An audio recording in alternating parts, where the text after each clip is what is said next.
Welcome to The Printer's Edge with LaManna, a podcast about how to sell, buy, or build a printing business. Now here are your hosts, LaManna and Ken Okel.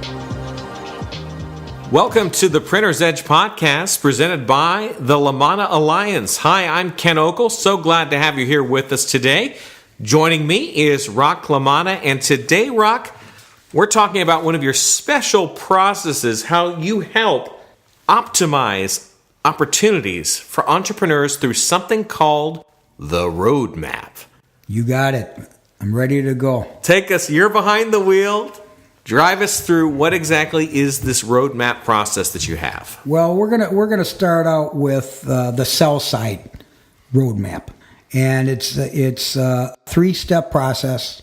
We start out with the numbers. We look at the financials. In this case, this is a true current situation. We get a call. Mr. LaManna, I listen to your podcast. I read your articles. I've been on your website. I see you're very experienced. I have a situation where my father would like to retire. Okay. And so once we go into that, we start the dialogue about confidentiality, about how serious, how long they've thought about this process, who's involved besides the father. And it was very interesting because this young lady has been working with the father for 7 years.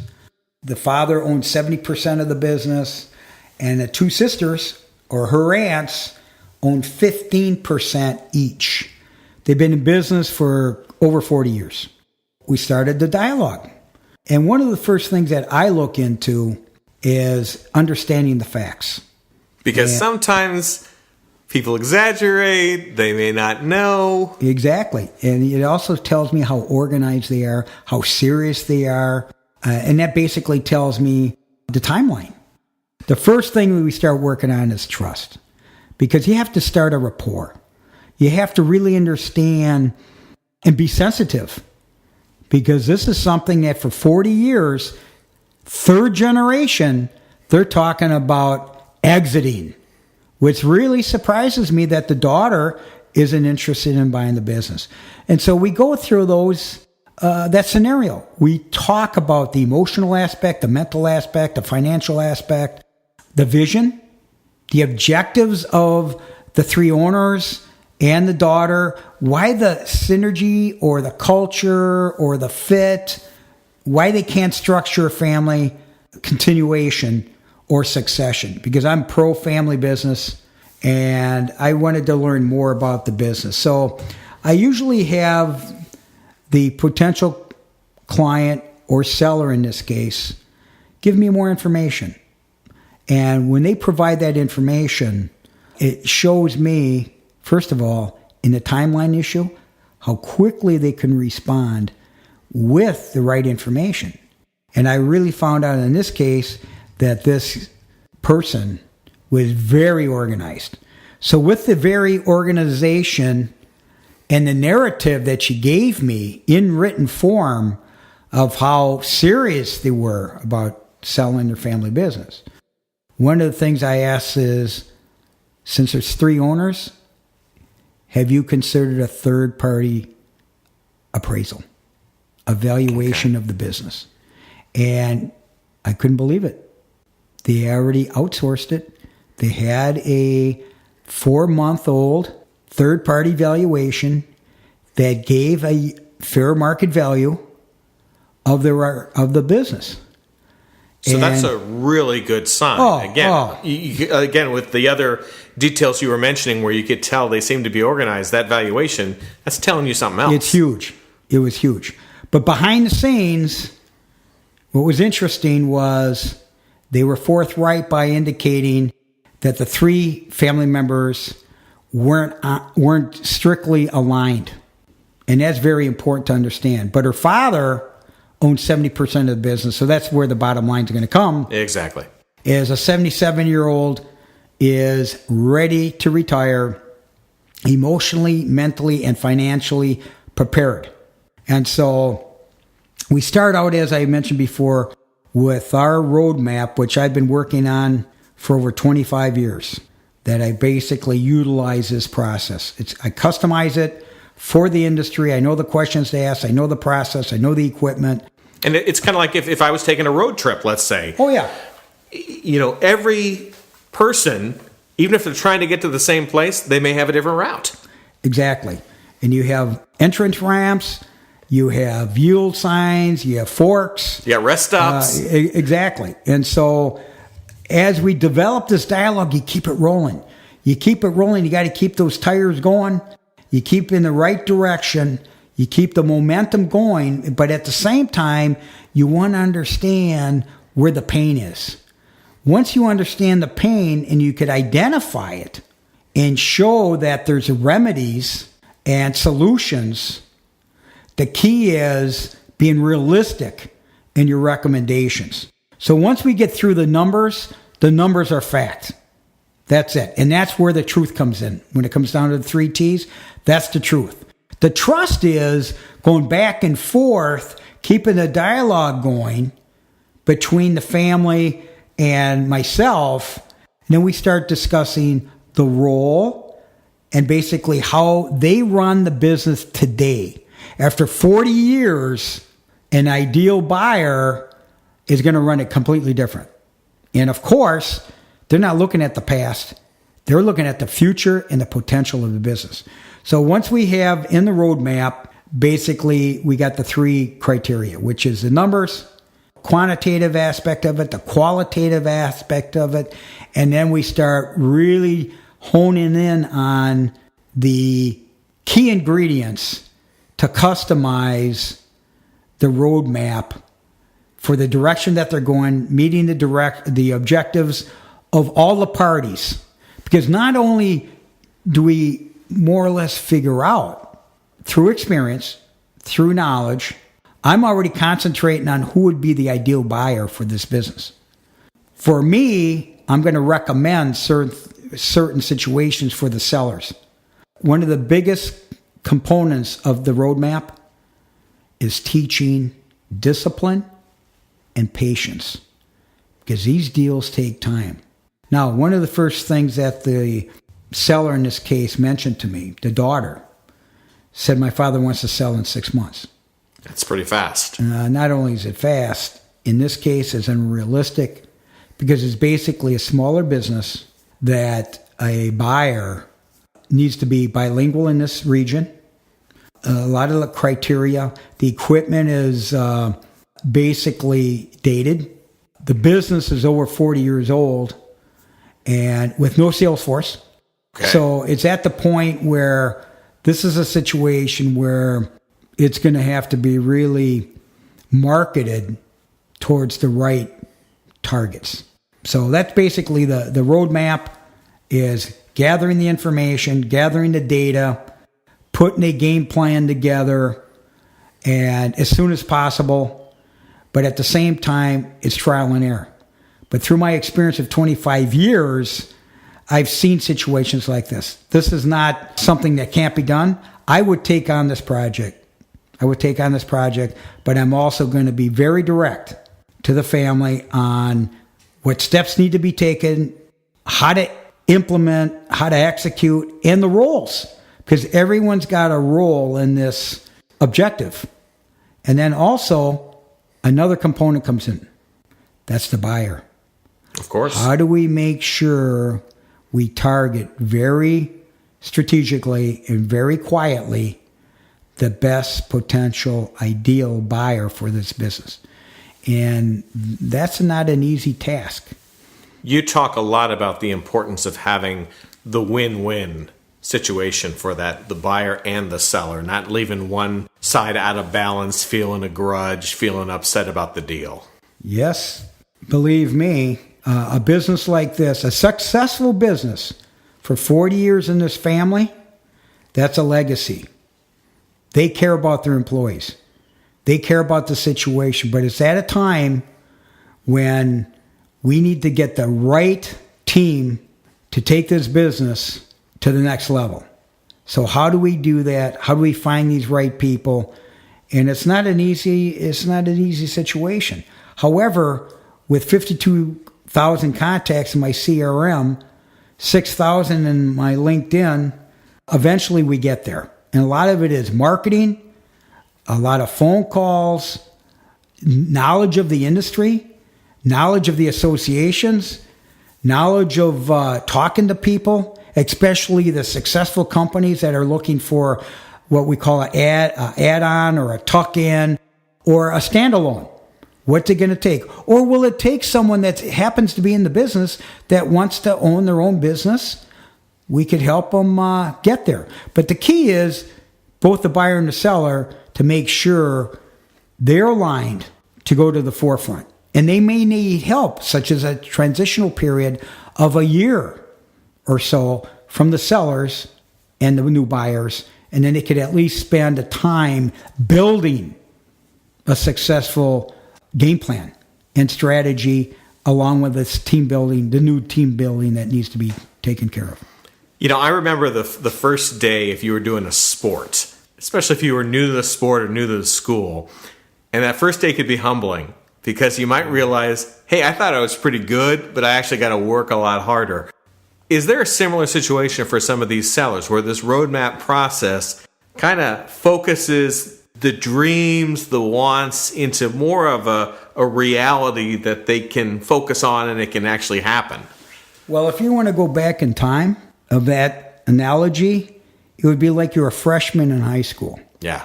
Remember, you go from 8th grade where you're the King Tut and you're athlete of the year, the most valuable player, you're the king, you're the Valentine's Day king, you get the queen, you get the whole 9 yards. Well, then you come in and you start seeing all the competition. And in my sport, it was originally soccer, then hockey and baseball. Well, I played 4 years of soccer, 4 years of hockey, didn't make the baseball team. And that hurt. Why? Well, I just didn't have the skill set. Well, that's what's like for sellers. A lot of sellers may have had 40 years of comfortable varsity level performance. Well, guess what happens? The buyer comes in, they're in the major leagues. A buyer is in major leagues. Otherwise, I'm not doing the right thing by bringing in a 9th grader or even a 12th grader to perform the continued legacy of this business. People buy businesses on potential, not the past. In fact, if they see anything, it's a brighter future with them running the show, not with the past running the show. So bottom line here is buyers of today are very well educated, well versed, understand what they need. And the biggest thing about the new business owner of today or the current business owner, it's teamwork. It's not an independent founder. It's not an independent entrepreneur. It's usually they are so successful that they understand that they could take another business and 1 + 1 will equal more than 2. And that's the game plan, is basically, and you have to do it as soon as possible. It's like the administration, the government administration. When you have a president come in, they always talk about the first 100 days. Well, that's very similar to an integration of a business. It's the first 100 days. Who the players are, who's going to do what. Here's the transaction, the post-transaction strategy. Here's a transition period, time period. Checklist. There's a checklist. Is very disciplined, very organized. Those are the most successful transactions, are the ones that are ready to rock and roll. And they already know the risks. And those are the people that I really want to recommend, are the successful integrators of taking a business to another level. And that helps the employees, helps the suppliers, helps the industry. We could go on and on and on. If someone is interested in perhaps this roadmap process, what should they do? It's very simple. Contact Rock LaManna at rocklamanna.com. My website has a free subscription to deals, to my blog, and of course, direct connection. Usually people contact me to explore. Rock, what is the first step? And usually the first step is valuation. You need to you need to talk about the numbers. And if you're profitable, if you're not profitable, if you're looking to buy, if you're looking to sell, I mean, we could go on and on with strategy, but guess what? Eventually, you need to contact me so I could understand what your objectives are. Once I understand your objectives, we'll hone in on the strategic plan that we're going to customize for you. So basically, rock@rocklamanna.com is email. You can listen to my podcast. You could subscribe. And many times, people contact me. I'll get back to them immediately. Or sometimes people aren't ready, so they just want to read my information. I'm featured on LinkedIn. I'm connected on LinkedIn. I'm on Twitter. I mean, we could go on and on with social media. But this is exciting stuff for me, so I'm always willing to talk to entrepreneurs or private equity groups that are looking to grow in this business. And I just want to mention real quick that you actually have a couple of different products related to valuations that you're able to do through all your associations and partnerships.